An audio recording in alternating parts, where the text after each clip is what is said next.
were hard to guard, and the scoreboard reflected that. There was a series of runs, which you're going to have. It was a tough game. You know, all losses are tough, but I felt like we competed. And then when we went through a really tough stretch, where they were making shots. We could have a few possessions. You know, maybe you can do a little more. You know, but they put a lot of pressure on you from the three-point line, and then put you in closeout situations, and then, you know, getting to the basket. Welcome back, Hawks fans. Your boy Bryce Lewis back at it again for another Bleav in Hawks episode. We are back. We got to talk about the game the Hawks played in against the Indiana Pacers. A wild game, one of the highest scoring games in NBA history, but Hawks come out on the losing side of that. So we're going to break it all down, performances, what we got from the game. We're going to talk about a lot of different topics that came out of this game. A lot of people had a lot to say about what they saw tonight in a game that has now dropped the Hawks below 500. They've lost 3 in a row. Just not what you want to see right now. Right now is those crossroads that Quinn Snyder has talked about in the past. And now we got to see how this team responds moving forward. I will already preface that by saying I do not think this season is over, and I'm not going to panic because it's too early in the season. We still haven't hit the trade deadline, and there's stuff that could potentially change. You know, like there's a reason why you play 82. There's teams that have started off 15 and 16, you know, 18 and 21, and then come back and be a top 5, top 6 seed in the NBA. So, like, you know, I'm not going to sit here and just assume that can't be us. That's just not going to happen. So, but I understand the concern that comes out of the game and what you've just seen from the Hawks in the losing streak during these last 3 games as well. Before I dive into that specifically, go ahead, get the plug in there, guys. Don't forget to subscribe to the YouTube, BryceC_2K. Go ahead, like the video, show some love. Let other Hawks fans know about the podcast. Also, if you listen to me on audio, give me a rating, give me a review for the pod so we can push it up charts so other Hawks fans or casual NBA fans who just love the game can watch the pod and listen to what we have to say about our Atlanta Hawks here. So definitely, guys, go ahead and do that. But after that, guys, let's go ahead and dive right into this. So we got to talk about it.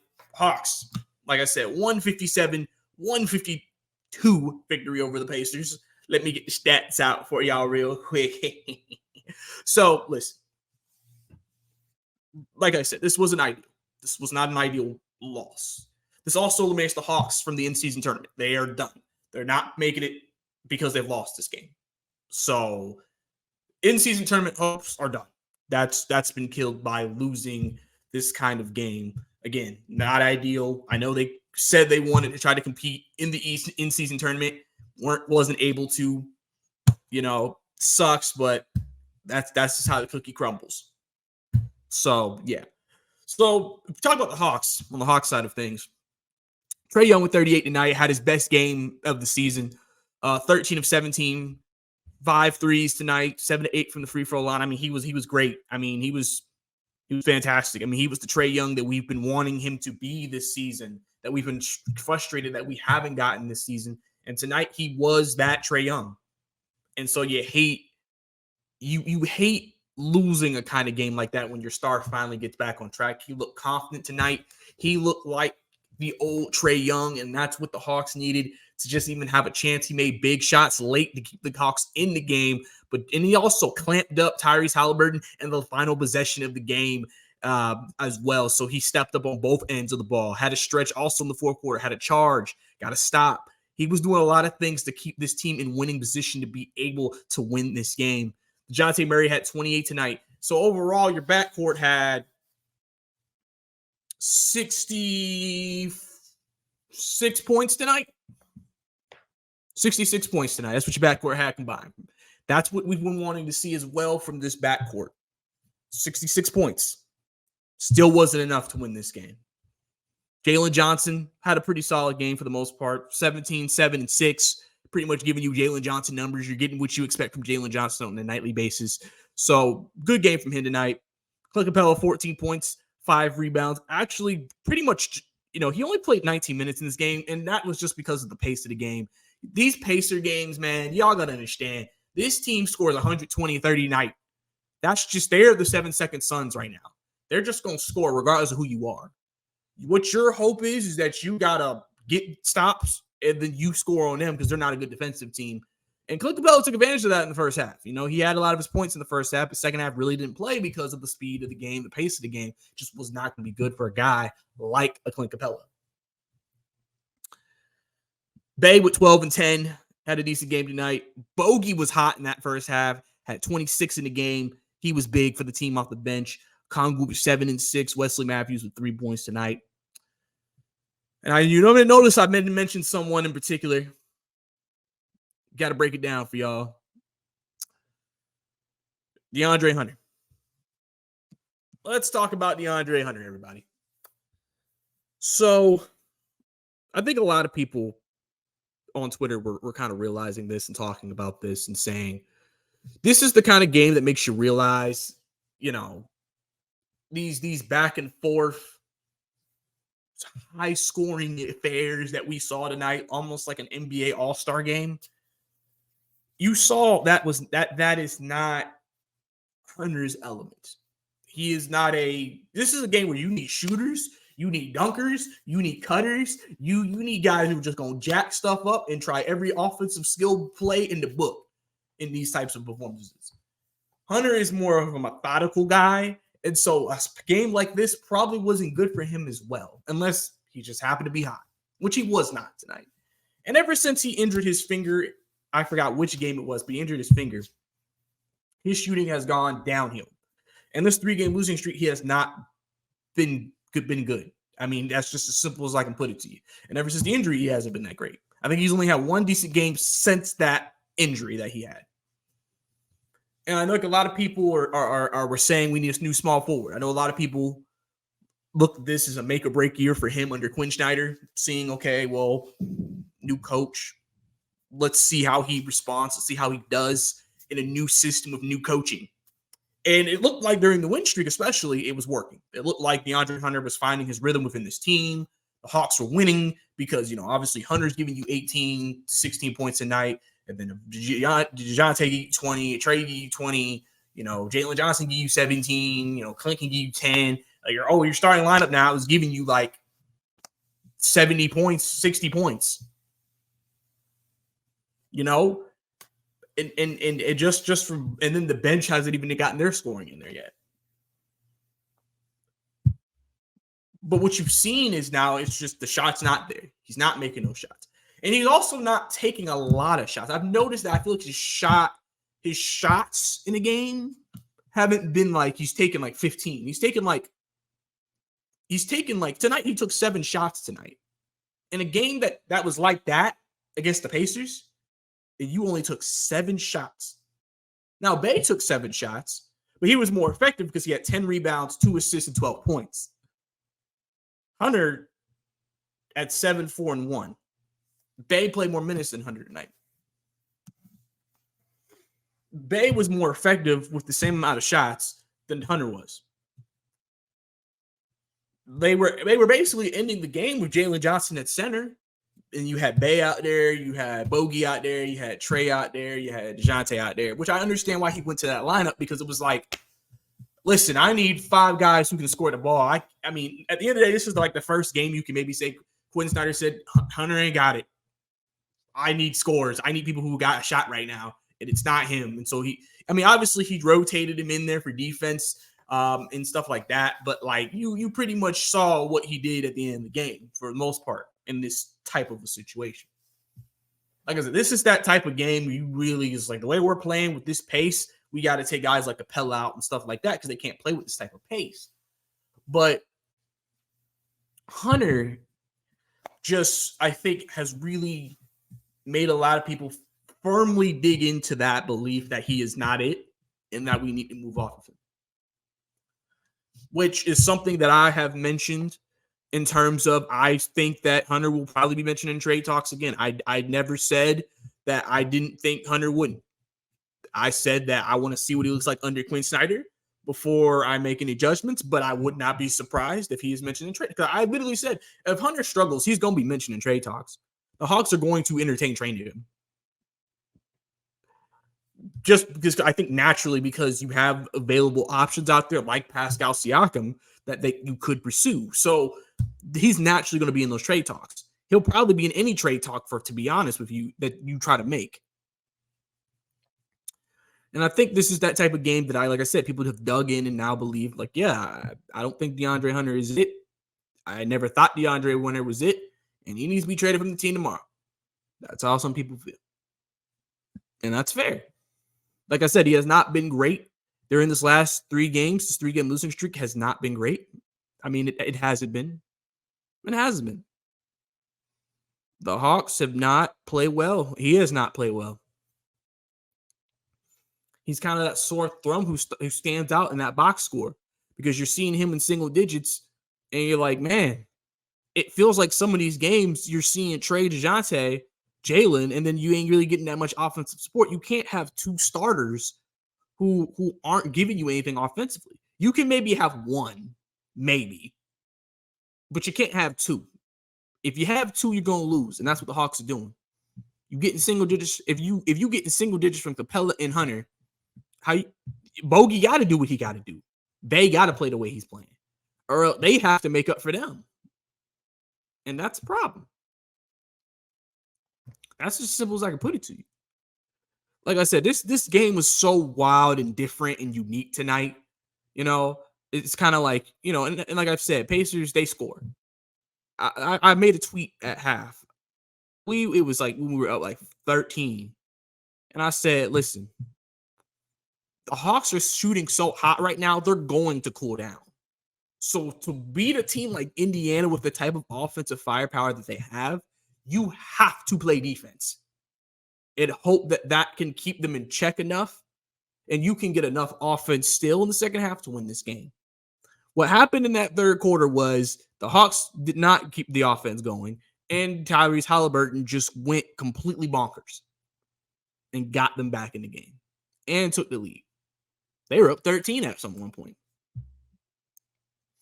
Now, fourth quarter, obviously, DeJounte stepped up like he always does. I feel like in a lot of these situations, he took Tyrese Halliburton. Tyrese didn't score.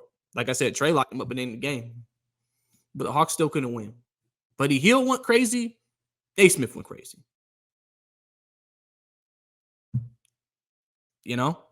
And like I said, this is the type of game. Whoever loses this game, the fan base is going to be pissed because it feels like you should have won this game, but you also should have lost this game because you're not happy about how you played this game. At the end of the day, the Hawks, you lit up 157. That's awful defensively. Awful. Completely awful. You playing defense like that, you're not going to win a lot of games, man. Unless you score like the Pacers. The Pacers have a winning record scoring 130-something, 20-something a game. Even though they lit up also almost 120-something a game. But their offense is such a well-oiled machine that they consistently can put that total out on a nightly basis. The Hawks also are a great offensive team, but I just feel like with the Hawks, when you watch them play, they have moments when I always say the Hawks are a team that evens themselves out. They have only played one dominant game from start to finish, which was Milwaukee. Every other game has just been ups and downs, starting slow, coming back, down 19 at half, coming back and winning by like 16, 17 points. You have seen just, it evens out. Like it's like you start bad, you end good. You start bad, you're good in the middle, then you're okay at the end. Like this team evens themselves out, which you would think that puts you at exactly average, which then makes you think this team is mid because of that. And, I think that, Landry and them have clearly came into the season wanting to see what this, and honestly, what they did was the right thing to do as a GM. Listen, this is a new team system that we're putting in, a new scheme. This might help certain players be better. So I got to let them show me that they're better. Now you are about to enter December in about a week and a half, 2 weeks. That's 2 months away from the trade deadline. Now you're entering that December to January period where now you got to start thinking, all right, where do we go? Who do we consider moving? What do we need? Do we think we can ride the ship? Do we think more internal improvement can come? You start asking those questions when you're a general manager. You start trying to figure out, like, okay, what is the next step here?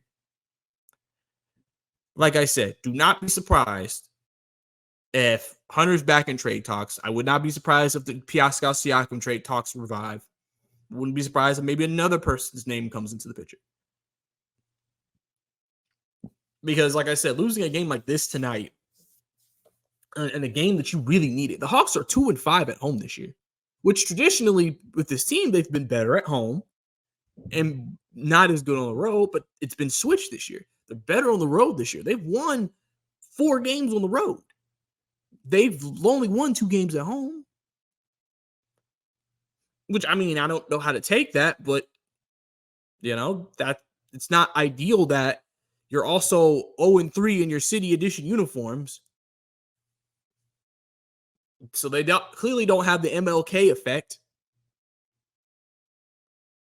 So you have to, I think, if you're Quinn and his team, you got to dig deep. You gotta like figure out, like, okay, because I felt like in that first half they had 3 days off.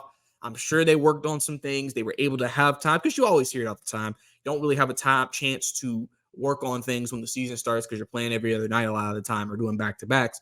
So all you can do is walkthroughs and film study and be like, all right, well, this is what we did. This is what we need to do better. This is where you need to be. You try to break it down to them through words and hope they execute it on the court. These 3 days gives you the ability to practice something. And I feel like in the first half, you saw that. Offense was clicking, looked fresh, But at the end of the day, too, these types of games will worry me in the past, because at the end of the day, we scored 86 points, but we led up 73 at the half. So defensively, we really didn't play that great, realistically. We just played well, better for a stretch that got us that lead. And then the Pacers did the same thing to say they were able to stop us. And then they played better than us in that stretch that got them a lead. It's a game of runs. That's why they say it all the time. It's a game of runs. But overall, it's a tough loss. I mean, you look at this game, you look at the Philly game. I know I didn't need a pie after that, but that Philly game, second half, man, Philly just enforced their will on the Hawks. Hawks just could not rise to the occasion. And, that's obviously tough. And then the Knicks loss is what kickstarted this entire thing.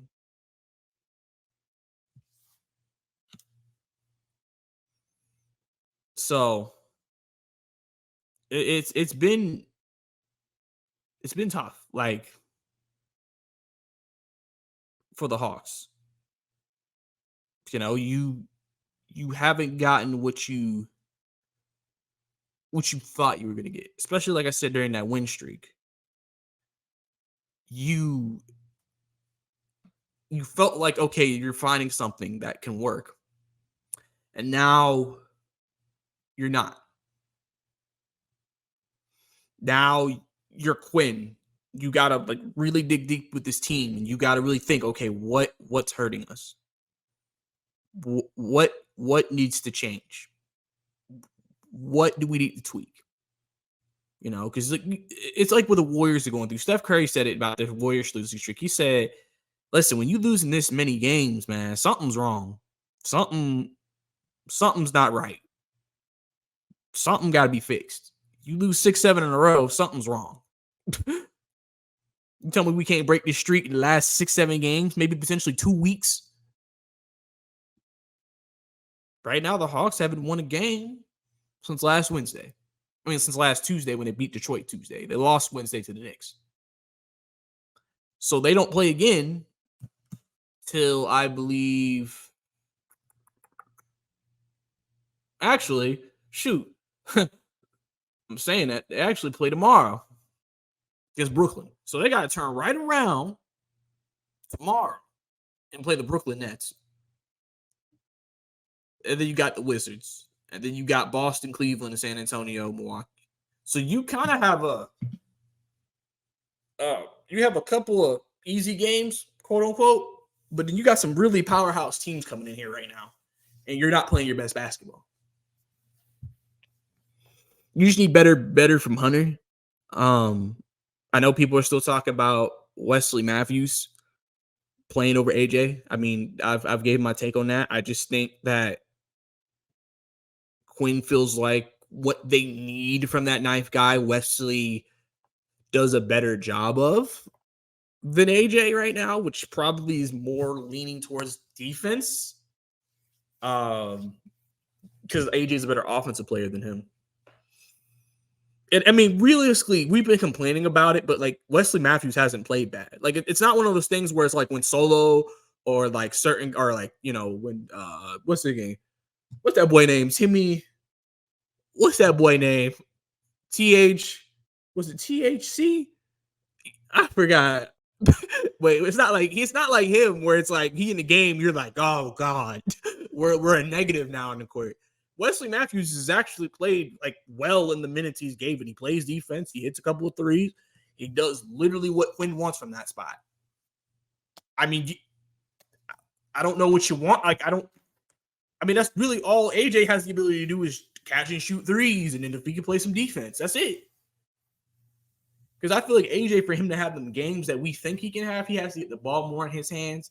And I don't know if the way the team is constructed and how they're playing and the rotations, if that's going to allow him to play to that level, which is why he's not maybe playing those types of minutes. Now, again, if a trade happens, a change happens, AJ could easily see himself, if he's not involved in the trade, could easily see himself maybe getting more minutes potentially. You never know. You kind of have to kind of wait and see and kind of see what all is, what all happens. But yeah, I mean, overall, like tonight just wasn't good, man. Like I said, crazy game, insane game. I mean, if you love offensive basketball, this was the game for you, Pacers and Hawks tonight. Maybe the highest scoring game this season. I don't know. Pacers score a lot of points. I wouldn't be surprised if they have 4 of the top 5 highest scoring games this season, the way they play. But at the same time, you lost this game tonight. And you are on a 3-game losing streak, and now you're searching for early season answers. You're searching for early season solutions. And I'll pose this question to you guys. Leave it in the comments. Y'all can comment whatever. What do you think has been the biggest issue during this 3-game losing streak for this team? What do you think has been the biggest problems that you have seen with this team? Like, realistically, like what have you seen? That's kind of the question. Because I would love to know what you guys think is the problem and why we've seen the performances that we've seen. Because, like I said, I know these performances are frustrating, and I know this is tough. And listen, I know people want change, and I completely understand why they want change. Because you're like, this isn't good enough. You expected a little bit more from these guys. And you haven't gotten that. So I know it can be tough. But that's where we sit right now as a team. Sadly. Like I said, Hawks got to figure it out. Quinn Snyder got to find some answers. For real. I mean, because like I said, you got back to back. You got to get ready to play again. At that point, I mean, Brooklyn's the same record as you. So you're trying to get back to 500. They're trying to get back to 500. Your battle of trying to get back to 500. Then you got, I think I said the Wizards coming in here. Yeah, the Wizards coming back. You're going to Washington Saturday. So if you win that 2-game stretch, you're back at 8-7, and then you got to go against the Boston Celtics because the Hawks actually have a back-to-back and then have another back-to-back this weekend. So you know, and then they play every other day, I think, the next week, because they play Tuesday, Thursday, Saturday, Monday. So Hawks right now, you're playing so starting today, the 21st, you're playing in from the 21st to December 11th, you're playing 1, 2, 3, 4, 5, 6, 7 games. So in 14 game days, you are playing 7 games. That's a lot of games in a 2-week period of time.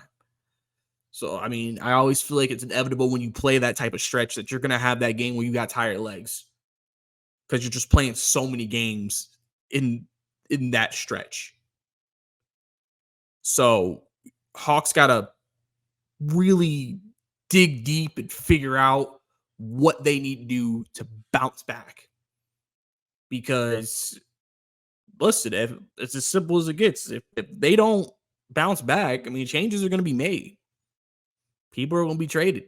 I mean, you would think with the expectation, it sounds like they have for this team this year, that Landry would have to be aggressive in that regard. He would have to look for a trade. And obviously, the two main people you look at are going to be Clint Capella and DeAndre Hunter. So, and hopefully maybe you find more guys that fits with Quinn's system, maybe. And so then everything works out. That's what you're probably looking at, hopefully getting. That's what you're probably wanting, hoping for, expecting, et cetera, et cetera. We'll see. But overall, like I said, I know it's tough. I know it's a struggle to see what you saw. Hawks losing a tough, wild one tonight at home. Just only winning 2 games at home so far. 3-game losing streak, and they gotta figure it out. They gotta figure it out, get back on track. Still early, but they gotta start getting some answers. Once December hits, like they always say, once Christmas hits, that's when people say the NBA season starts. If you're the Hawks, you do not want to be under 500, because then you're entering that territory. It's like, all right, well, next big thing after Christmas is the trade deadline. So we'll see. We'll see how this team responds tomorrow night against Brooklyn. Obviously, if I have nothing that interrupts my time, I will be back tomorrow then with another podcast talking about that game, recapping Brooklyn and how that goes. Hopefully it's a Hawks win. Hope for the best, guys. So we'll see how it goes. Obviously, if you've also watched this video, I decided to not actually put highlights in this video. Said let's do a straight acapella and see how the video does. So we'll go with that too. So like I said, guys, I appreciate you guys tuning in. Don't forget, like I said, subscribe, like the video. Follow me on Twitter by _2K. Leave a review in the pod wherever you're listening to this too. Appreciate all y'all for letting me be a part of y'all day. All right, we gonna stay in this, man. We gonna stay in this. We gonna hope the Hawks turn around. We gonna hope for the best. It starts tomorrow in Brooklyn. The turnaround happens, man. So we got to see what happens. I know everybody's frustrated tonight, but listen, we got to shake it off. As fans, we got to shake it off. We got another game tomorrow. We got to shake it off. Be mad about it tonight. Shake it off tomorrow. So we're gonna be ready to go, guys. But like I said, it's your boy Bryce Lewis. See you next time.